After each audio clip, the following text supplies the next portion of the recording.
this is for we're the friends of the group on this side. It's all empty on this side. So Hi. I was wondering if you were coming. yeah. Actually, we go left, but that's where it's political here. Yeah, right. And, you know, for a while there was like, should I do this? It's, And then I hit my head. Good. And oh, thank you. it wasn't like I was really confirmed. So thanks so much for coming tonight. The library is very excited about the fact that we have Marian here tonight. She is a local author, but author of two very exciting books about the area, or about people of the area. We're going to have a question and answer period after she does her reading and she talks a little about her writing style and whatnot. She's the author of two very exciting books. The first one is The Immaculate, and the second is Buried Troubles. Let's have a warm welcome for Marian. Thank you so much for coming. Thank you. Thank you, Melissa, and thank you all for coming out. I really appreciate it. I just love to be in a room full of readers. It's great. It's great. And you have readers in this beautiful space, in this really beautiful little town, and there are snacks. Who could ask for more? So feel free. You don't have to wait till the end of the talk or the Q&A period. I thought maybe this might be how a good way to use our time, and that is I'd start talking about Buried Troubles, which is my most recent book. Spend a little time on that, but also on how it came to be, because people seem to be very interested in how authors come up with subject matter and what motivated them to choose this subject matter. And might do a short reading from Buried Troubles. And then I'll talk much more briefly about The Immaculate, which was my first book. Then I will talk about what I learned in the process of writing these books. Like when I started, it was like, how hard could it be? I like mysteries. I read a lot of mysteries. I'm an okay writer. You know, it was really hard. So, and then we'll open it up to Q&A. Okay? So I think that's what we'll start. We'll start with Buried Troubles. And I also have to say that I've spent some time in Stowe because decades ago, a very close friend, Jody Newman, as a young mother, moved to Whitney Road, and we've spent many hours at Whitney Road and had a lot of good times at Whitney Road. So I feel I know Stowe. So let's see. Buried Troubles. Buried Troubles is a story of the murder of a young Irish journalist on the Boston waterfront. All of my books, I'm writing a third one now, are pretty much based in Boston, but Buried Troubles also has scenes in Connemara and Western Ireland. It's okay. So this young student, Patrick Keenan, has come to Boston to work on a special project, a requirement for graduating, his independent study project from the University of Galway. And so he's very excited about this project, which is essentially about Irish American support for the IRA during the times of troubles. On a very complicated time, and there's a lot coming out now about that time. But he has something big. He has something big. He has a lead on something wonderful, and he believes it will be the making of him. Well. This is familiar faces here.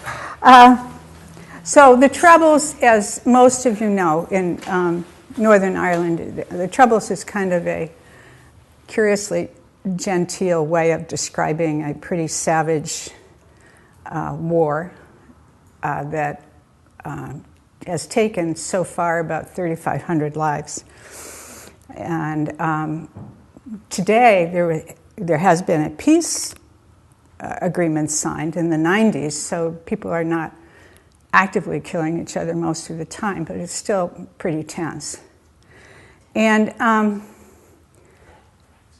particularly during, I'd say, the 70s and 80s, it was very ugly. It was an ugly war. You know, there's a deep city war, neighborhoods. And it combined the worst of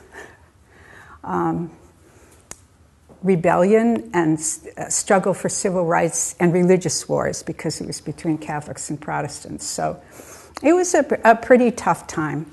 And during that time, there was a lot of support for the IRA, which was the Catholic part of that equation, from cities in North America.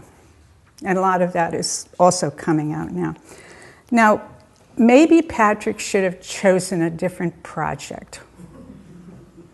And maybe he should have been less naive about the kinds of people he would be dealing with.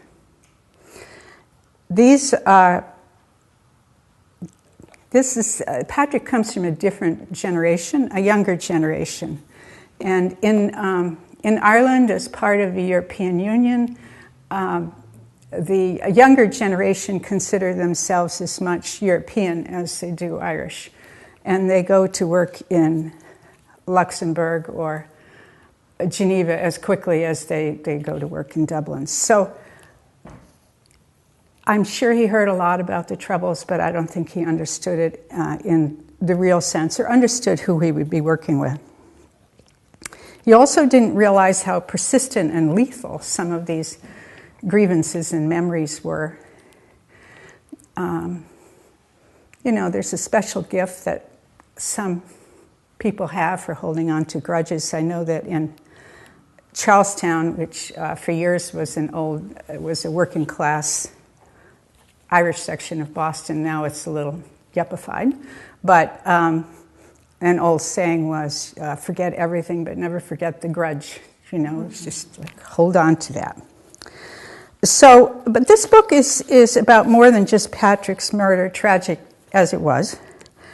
It's more about the long shadow of conflicts that go on for generations. Things just don't stop because people sign a peace agreement. There are still people that are raging one way or the other. And where does revenge stop? Who knows? So there's still that heavy emotion. And then the other thing is, it's about the toll of keeping secrets, because there's so many secrets coming out now. I don't know if any of you saw the Globe article about the murder of Jean McConnell in Belfast, mother of 10 who just disappeared. And it's always been a question about who murdered her. They will find out. There are some people that just disappeared, young fighters who just disappeared, and they're still finding the bodies. So many secrets. And then there is also the fact that there was a lot of Irish American support for this activity, primarily in Boston, New York, and Philly. And whether people actually knew what they were supporting or what that violence was really like, that's another matter. There were hats passed around in bars in South Boston with revolutionary songs playing in the background. Did they really know the reality of what they were contributing to?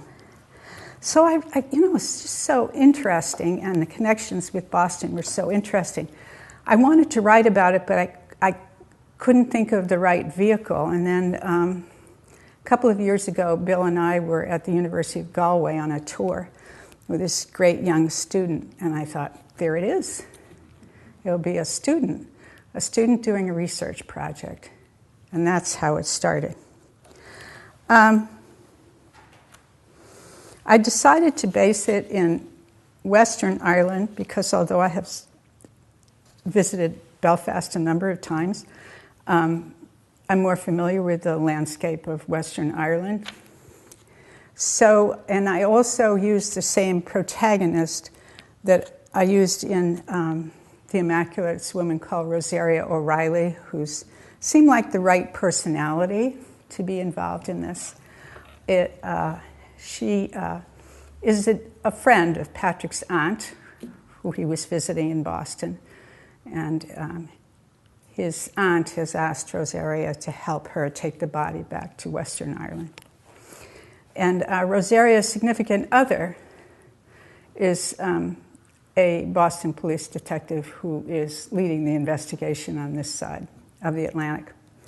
So what he discovers on this side of the Atlantic is he's got, as he unearths a lot of information, is the most stunning people of interest, like the saintly director of a homeless shelter of Irish extraction, like the philanthropic construction businessman, also of Irish extraction. And on the west of Ireland, and Rosaria, who I chose because I thought she had, again, the right personality, very persistent, kind of difficult, and maybe a little reckless to pursue this kind of question. She also has a very strong moral compass, which is always valuable. So she finds layers of things that have not been talked about for many years in the community. There are a lot of things, as I said before, that as Ireland is emerging into the future, that are coming out that are very hard and they're dark. I mean, it was a theocracy for many years, run by the church in large part, and so you've probably heard about mother and baby homes in Ireland where young unwed mothers went, and so there's one of those in the book at the end of the Arislanan Peninsula in Connemara, and that has a very dark history that plays into the murder mystery as well. Also, in Rosaria's life, an old lover shows up from her student days at the University of Galway. He teaches there. He's politically active, and he's not what he seems to be.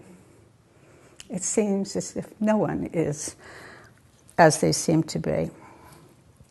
And there's an old man who's kind of lost in the fog of old age. He has key information, but he can't seem to access it. So, as the story unwinds, it's both personal, very personal, you know, the mystery of why he was killed, and when it's all fit together, it looks very solid, but you never would have thought about that when you started with it. So I thought I would do just one brief reading. This is from Patrick's funeral. It's in Connemara, in Clifton. It's from Rosaria's point of view. The focus is on Patrick's family, his parents, Nora and Francis, his Aunt Bridie, and his girlfriend, Sarah Glynn.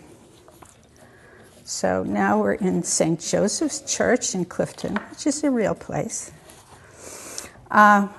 St. Joseph's Church in Clifton was filled with students and Patrick's friends. The young women clung to each other, arms intertwined. The young men, with their brave, stunned, self-conscious faces, stood a little closer than normal together, shoulders touching, all in a cocoon of shock.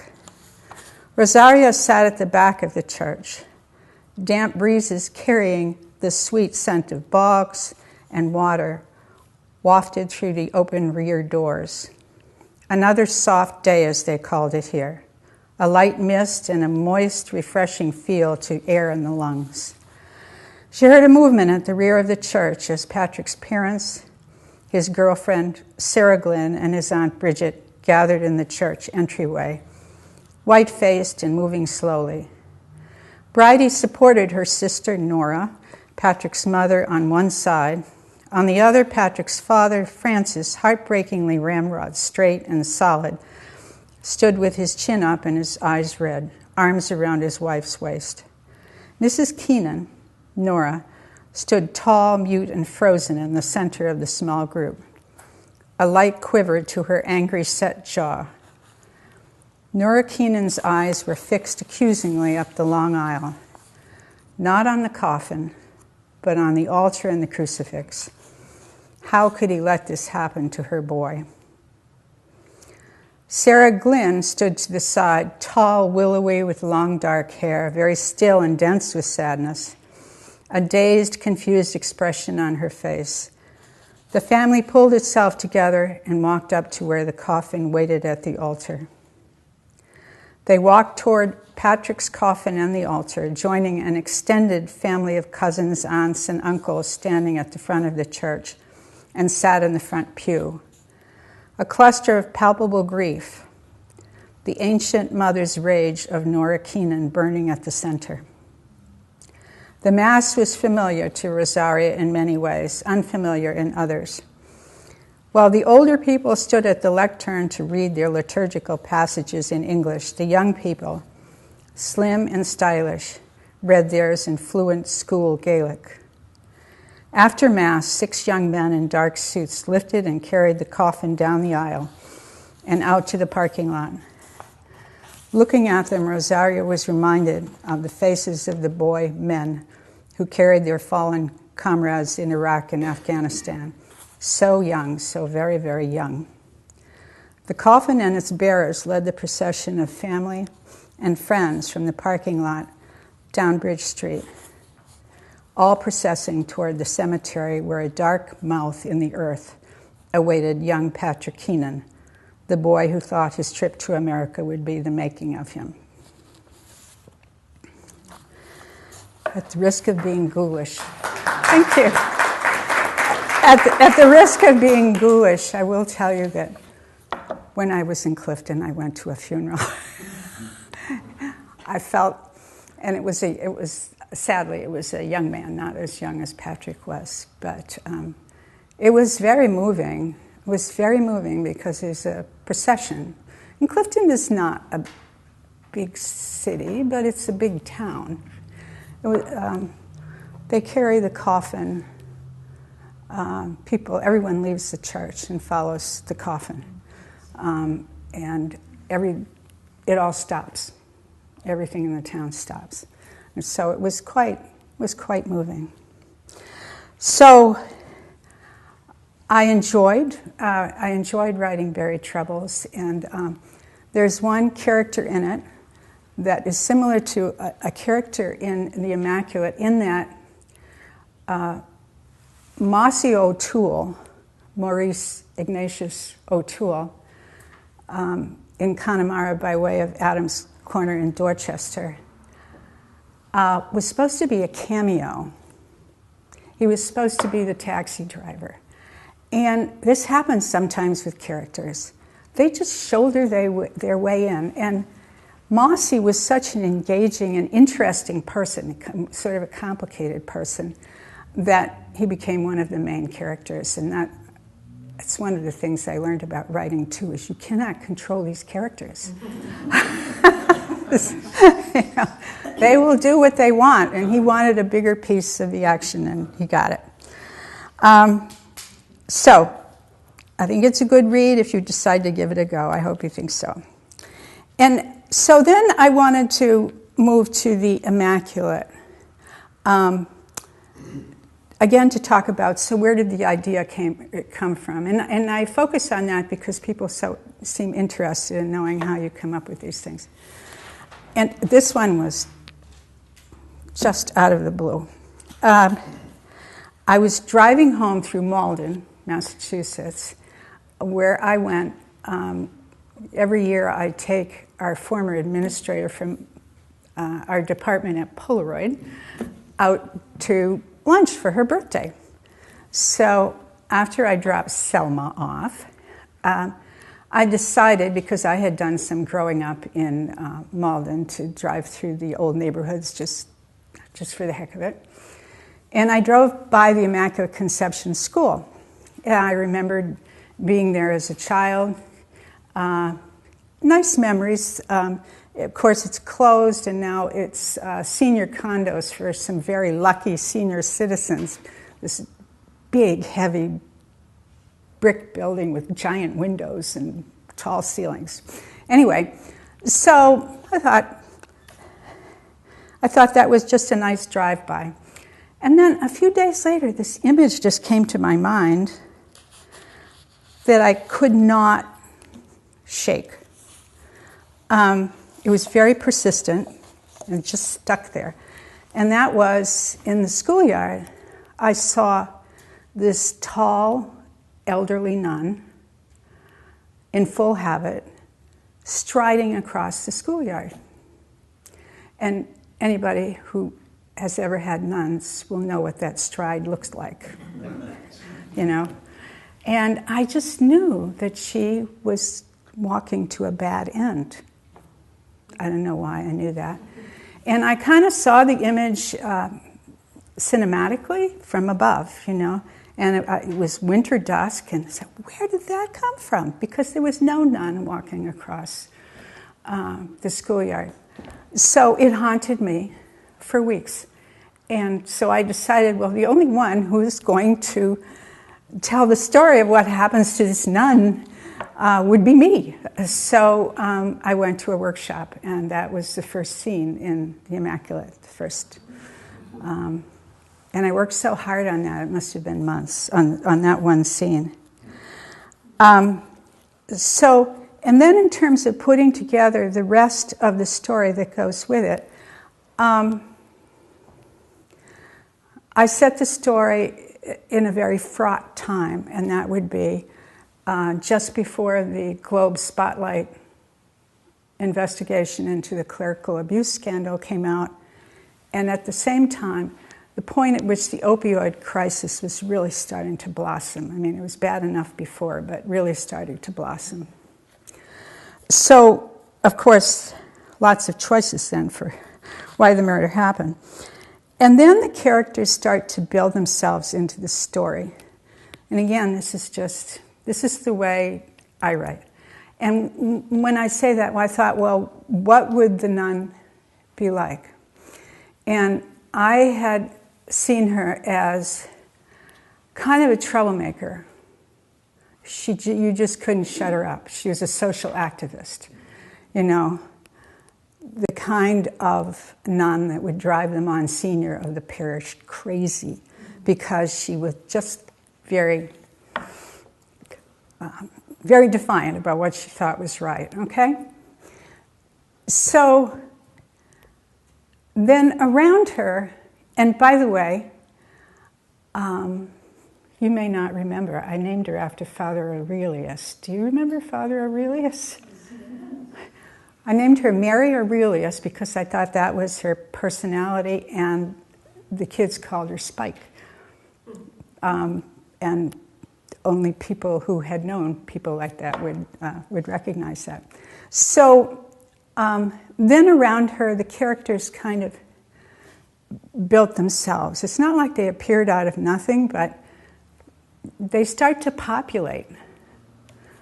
And again, the guy who was supposed to have a cameo appearance, Bill Keneally, who was a retired factory supervisor, becomes, and is crippled.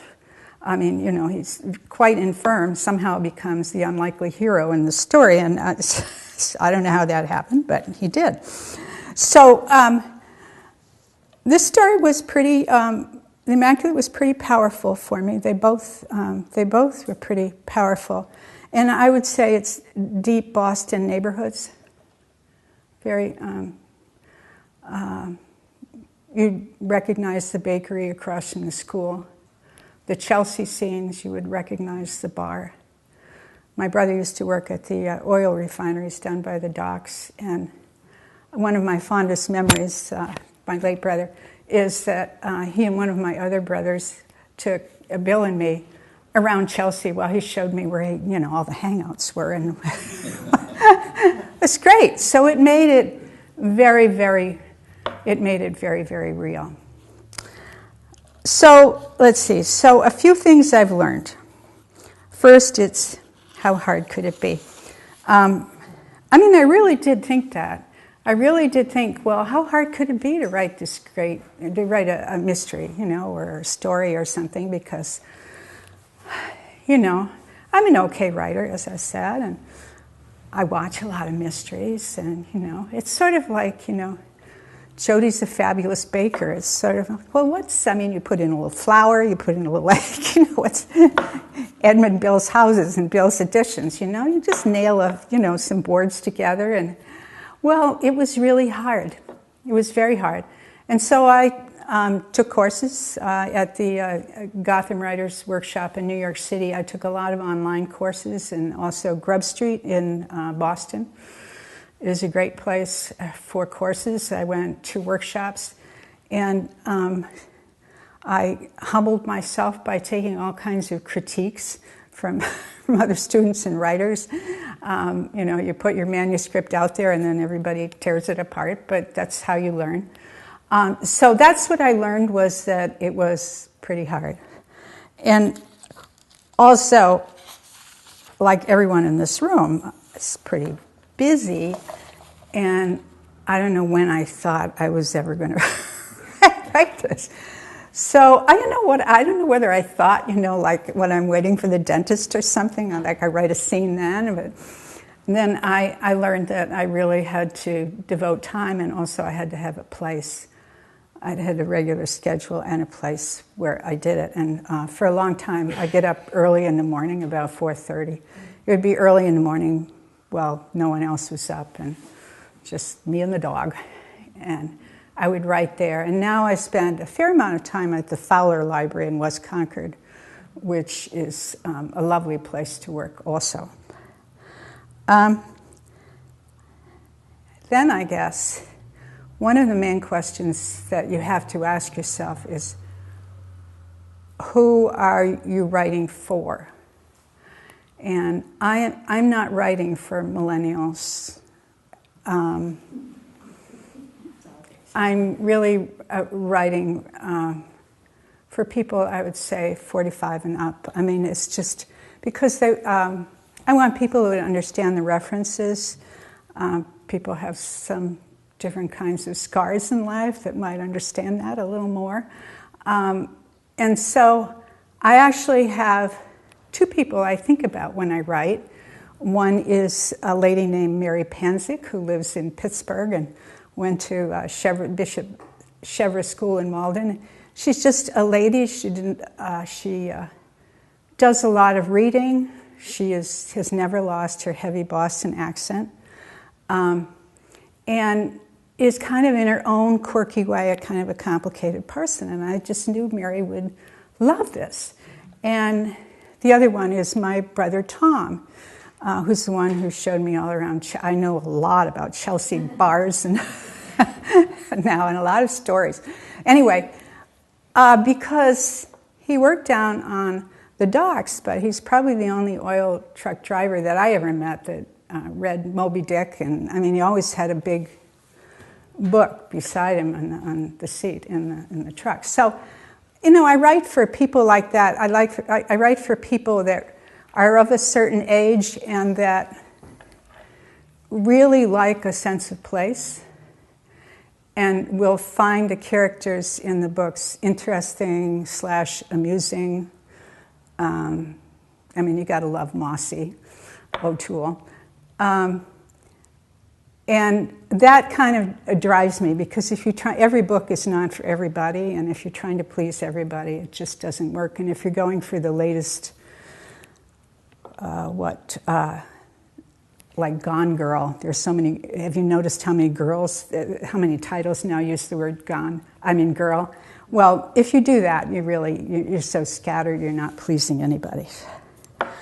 The other thing I learned was that you're supposed to promote yourself, and I'm not real good at that.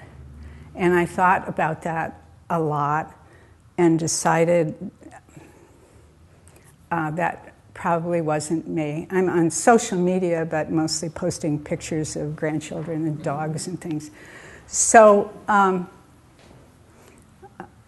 there's a lot of advice you get as an author about that, but I decided I'm too old for that. So I love to do libraries, book clubs, bookstores, participate in blogs, things like that. But I don't want to write my own newsletter, and I don't want to write my own blog. So I learned that about myself. And then the last thing is, it's a business, but forget about making any money. I mean, every writer I know it writes this sad story around tax return time saying, oh my God, I knew I wasn't making anything, but this is ridiculous. I mean, you just don't. And, it's one of those activities you don't go into it with that in mind. I mean, if the angels are good to you and something wonderful happens, terrific, but it really is a labor of love. So, and I do love it, and I love writing, and I love talking about writing, and I love talking to readers, so for me it really is a labor of love. Okay, so that's all I got. There are some wonderful snacks over there, including Claire bars that Jody Newman made that are outstanding. I have books for sale if you would like to buy a book, but I also have bookmarks which you're welcome to even if you don't buy a book. And I left there just for the heck of it a recipe for a great whiskey caramel bread pudding. Ever since I did Buried Troubles, around St. Patrick's Day, I get requests to go on blogs with Irish recipes. Like, because I wrote a book that is based partially in Ireland, I might know how to cook wonderful. Well, I really don't, and I'm not that good a cook. And on top of that, I was terrified. It was the mystery writer's kitchen. And then I looked at the people in the mystery writer's kitchen, and I know who they are, and they're fabulous cooks.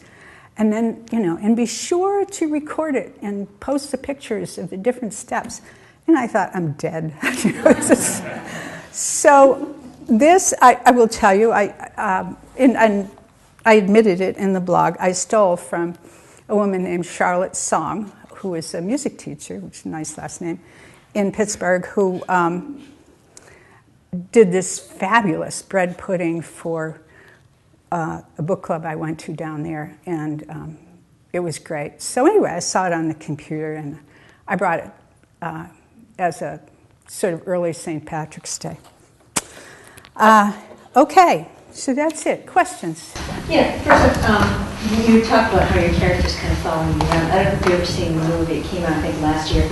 It's called The Man Who Invented Christmas, and it's about Dickens. And there's one scene where he wants to put away the whole Christmas Carol book, and he's literally talking with his publisher and looks out the window, and all his characters are down the street waiting to start. And he like closes the window. He doesn't even want to see them anymore. So obviously this is a thing. Characters kind of follow. So that being said, when you start your book, do you know how it's going to end, or the characters? I really don't know. I'm in the middle.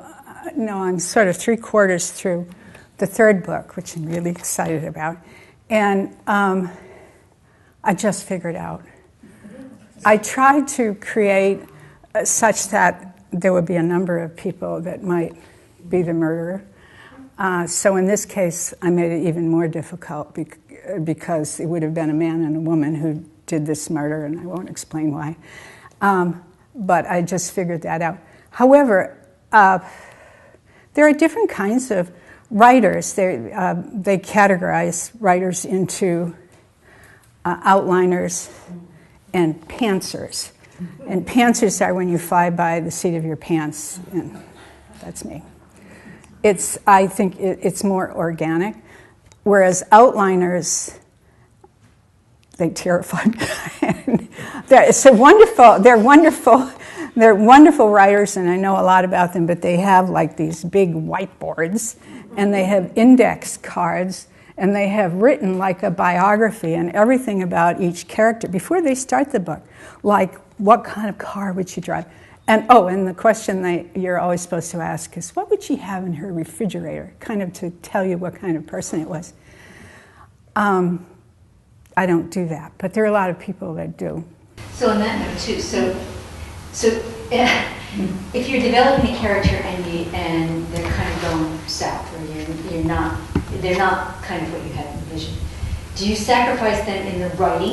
Do you do them in, or do you simply cut them out of the story altogether? I make them a different character, have a different personality, or something. And generally, I mean, it's one of the great pleasures, I think, of writing.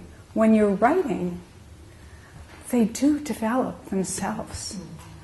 So I just feel like the scribe, and I know that sounds very spiritualistic or something, but it feels like I'm just writing down what Joe's saying, what would he say next? We've had other writers say they say the same thing. Yeah. That it sort of takes on a life of its own, which I think is very engaging when you're reading it, because you don't really. It's fun. Yeah. That's a fun part. Yes. I'm not sure what my question is. I've read them both and they're fantastic, and I have to say, your depiction of place is so vivid. I wondered if you'd written screenplays before you wrote novels, because they really would make fantastic movies. I'm serious. I could not believe when I read it that it was your first book. Thank you very much. Yeah. Thank you very much. I think a lot of it has to do with being, that was sort of my territory in Boston. Mm-hmm. Yeah, really. You can feel it. Yeah. Are you looking into making them into movies? Oh, goodness. Well, I think someone else would have to make that decision. Well, yeah. That would be very wonderful. I would say that this next one is based in Boston. It's deep Charlestown. And our daughter lives in Charlestown, and I babysit in Charlestown, so I know those streets now very well. But it also has important scenes in Pittsburgh, because my sister lives in Pittsburgh, and I go down there a lot, and I think it's a very interesting city. Very interesting city, just this ethnic mix, and very interesting landscape. Anyway, so when I was down there at one of these many book clubs, they asked if I would write one in Pittsburgh, and I said, sure, but I think now that I'm finishing the book, that they thought that it would be based in one of their really nice suburbs. They live in Mount Lebanon. It's a somewhat grittier book, and it's based largely downtown in areas that are not like Mount Lebanon. So I hope they still like the book. You said that twice. You said it's hard. What is hard for you? The writing, it's hard because it takes a lot longer. It's harder work than it's harder work to do it to a level that you want to do it. It's hard because you may think you have a great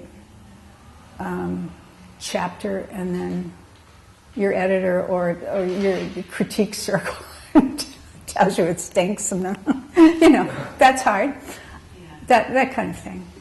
And related to that, how do you know it's done?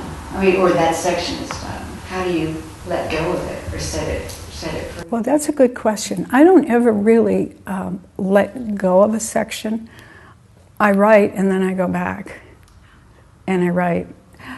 And I write in longhand the first draft in a long yellow legal pad. It's just scribbling away in the morning. And then when I put it, when I input it, then I'm rewriting as I go. And I may rewrite that whole thing 5 times because sort of towards the end, I think, this guy has been such a jerk all the way through the book. Maybe I make a scene that shows why he was a jerk or something, and then I have to go back and change everything.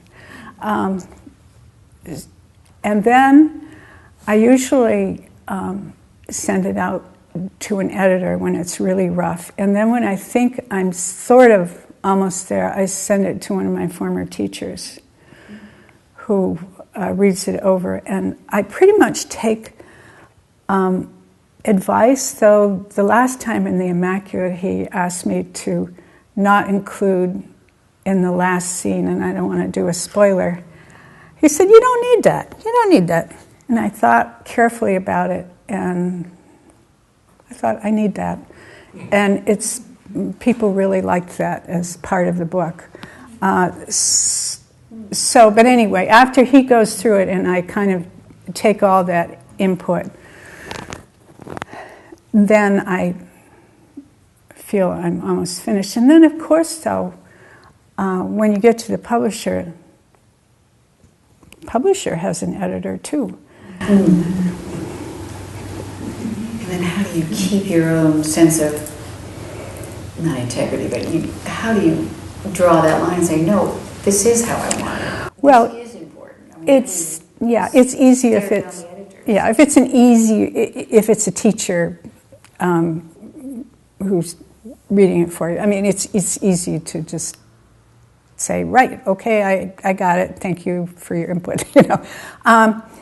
For an editor and the publisher herself did something in Buried Troubles, which I didn't agree with.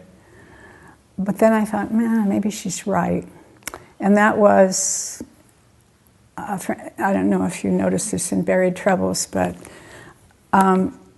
there are changes in time so that the past events, which would feed into this mystery, she would slip them in earlier in the book, feed you along, whereas I kind of had it toward the end of the book. And then I said, but then, after I saw it, and it kind of jarred me, but I thought that was because I was used to seeing it the other way.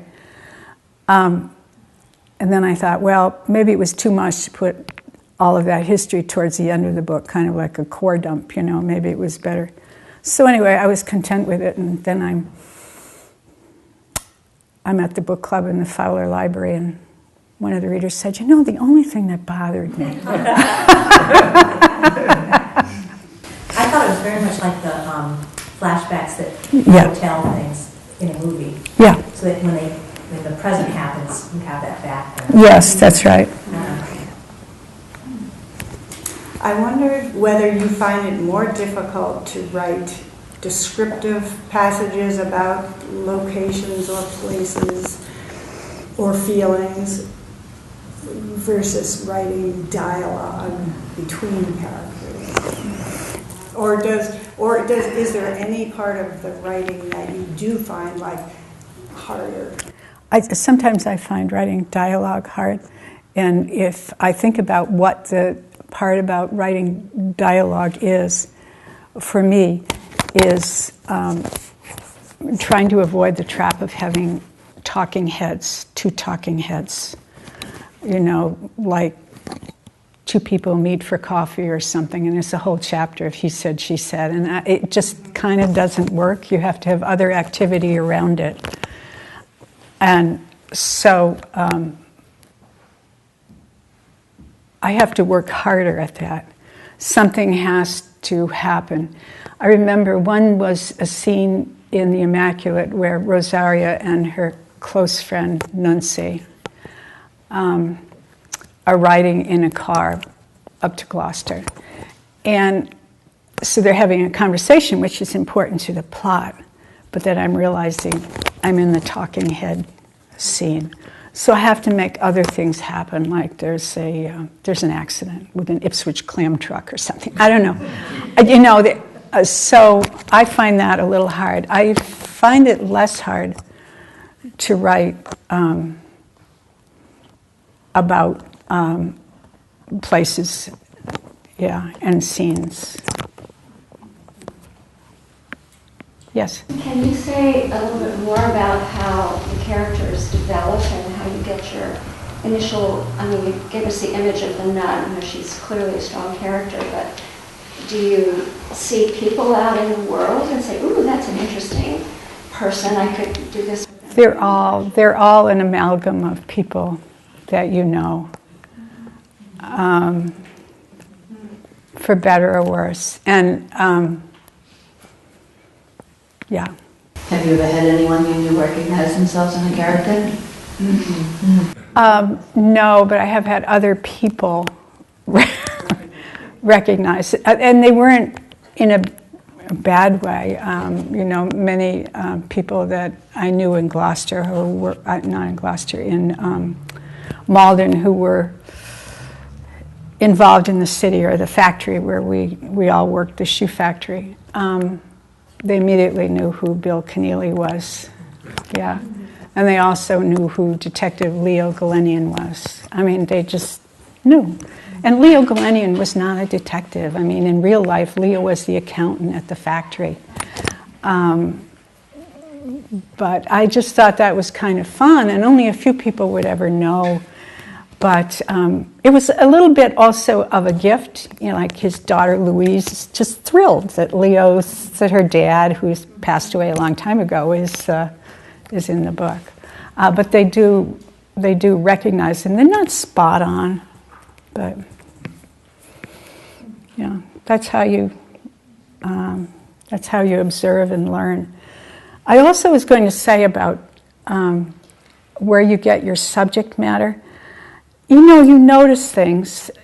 You're just mindful of things that happen and what people say, and there's a story there. I mean, years ago, I was in the Pacific Northwest. Our son lives in Vancouver, and I was on a ferry, and I heard a woman say to another woman about her sister, we really don't speak. She kept all the photographs, too. And I mean, we still don't talk. I don't have any family photos at all. And I thought, wow, I wonder what that backstory is. They're standing at the railing together, and then they start to move away. And I'm thinking, how rude would it be? How rude would it be? Just kind of inch my way.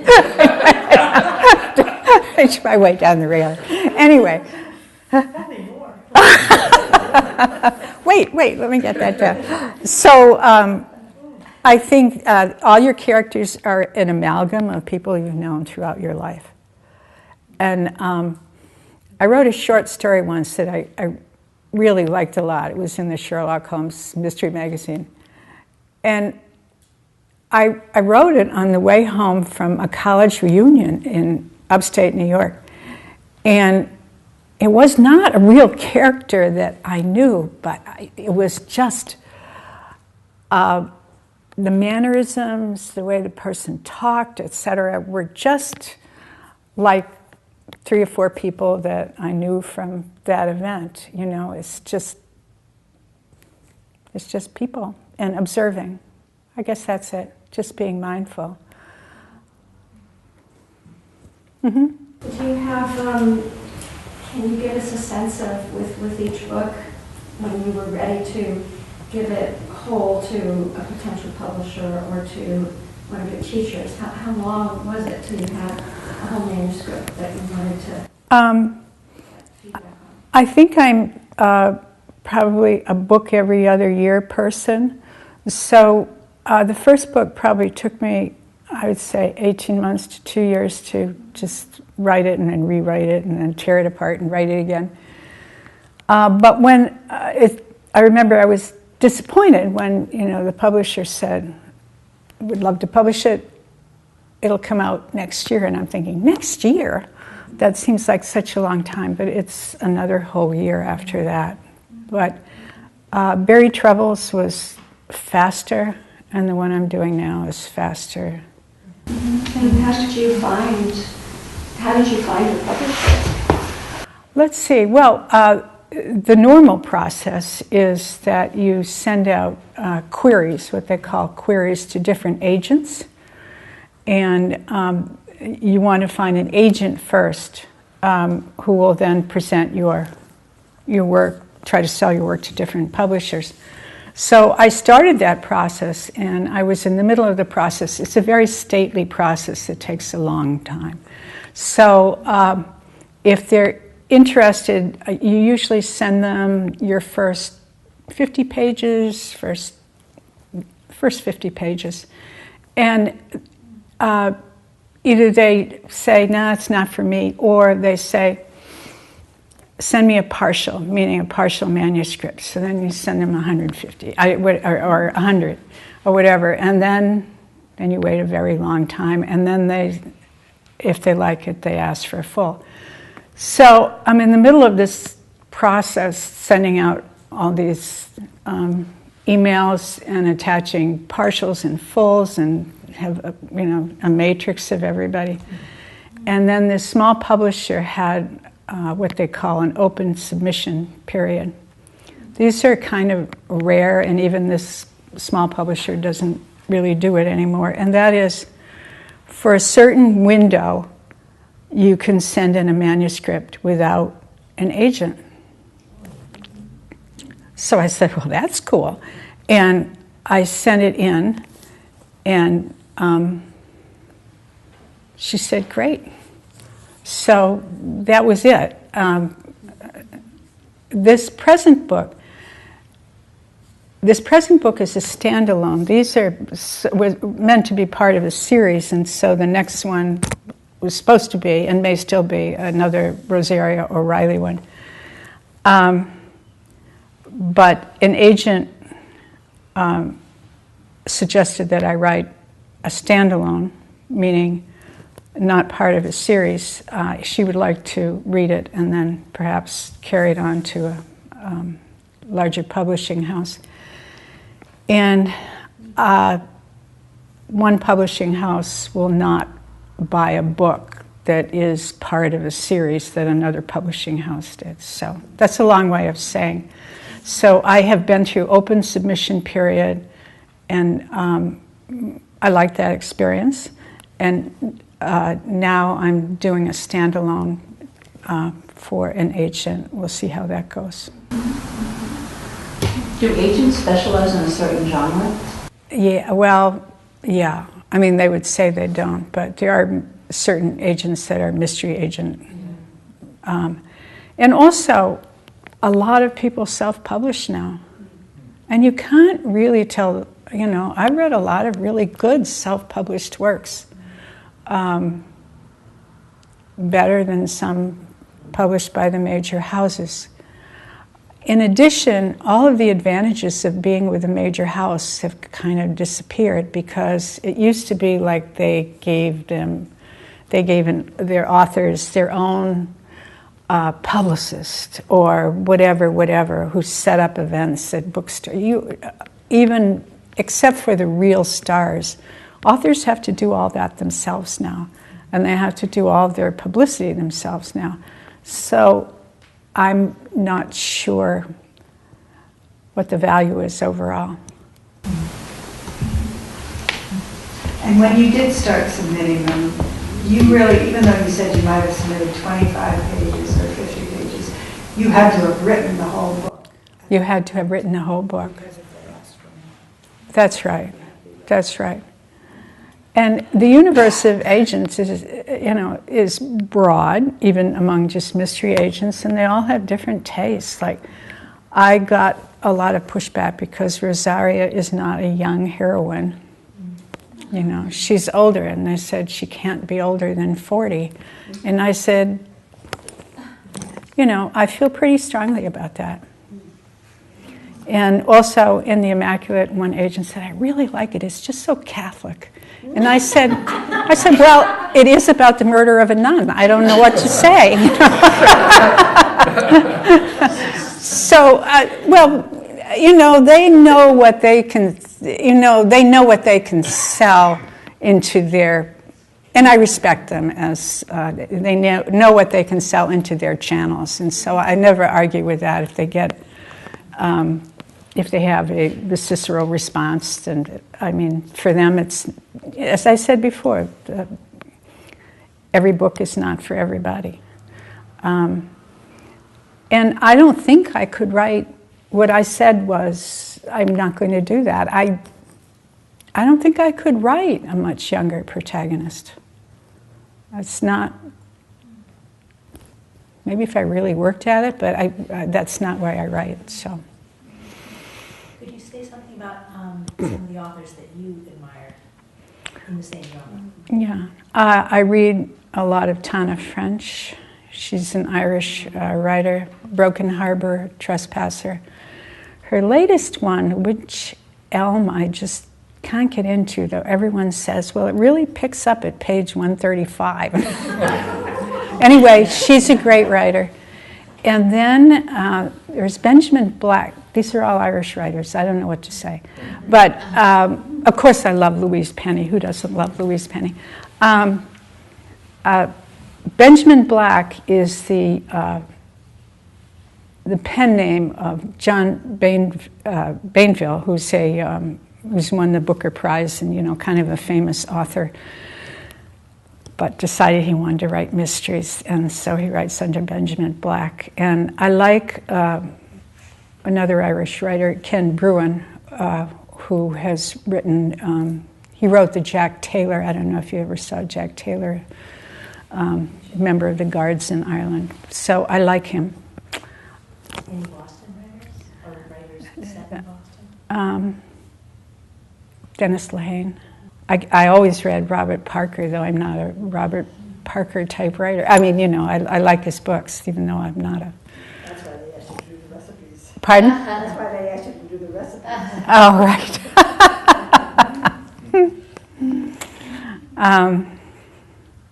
That's a good question.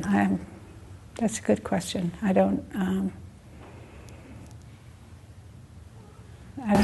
So just as a spin-off to that question, do you read a lot while you're writing, or do you have to clear your mind of somebody else's voice? I really read a lot, All the time. as in piles, as in several books at a time. Yeah, I just read a lot. And I find it stimulates my thinking. And it doesn't necessarily have to be, it's not necessarily mysteries, it could be poetry. It could be, this wonderful naturalist writer whom I admire, and the way he describes the world is really interesting. And I had out this week a giant book someone gave me on butterflies, so because the next book is called The Mariposa's Circle, and I really wanted to get that down. So it's partially research, partially just general interest. Who's the naturalist writer that you like? Robinson, Tim Robinson. He's Irish. I'm embarrassed to say that. I do read other. Well, honestly, the reason I like them, with some exception, is that we've been trained a lot in American writing to, what's the word? Write very sparingly a lot. One of the, I remember an English teacher I met one time at a Christmas open house said, I blame Hemingway. But, adverbs are really, really bad. You never use adverbs, and don't use too many adjectives, and, And these writers that I admire are, I don't want to say they're more ornate, because that's really diminishing to them, but I think they're I like the way they use words. I like the way Tana French uses words. And this Robinson wrote, the way he describes the mountains around Connemara, or the history and a lot of the pathways there are really beautiful. I think I stole at least 2 or 3 phrases from him. They're really, they make you look at the world differently, I think.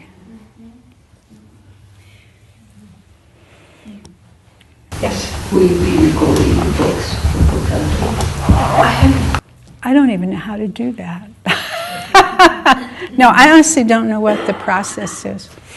But I would like to do that, or have someone record it. How old's your grandchild? They can show you how to do it. Pardon? How old's your grandchild? They'll show you how to do it. That's true, that's true. 3. 2 more years. 2 more years. There we are. Okay. Well, thank you so much. Thank you.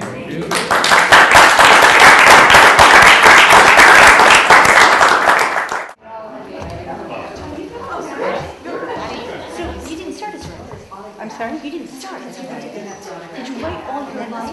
No, I worked for Polaroid. I heard you say that. So what did you do? I had a territory. I also ran a film program. And then I worked for I only ever see you so occasionally. corporate. Oh, you're so. Oh, there. So it's completely. Cameron was just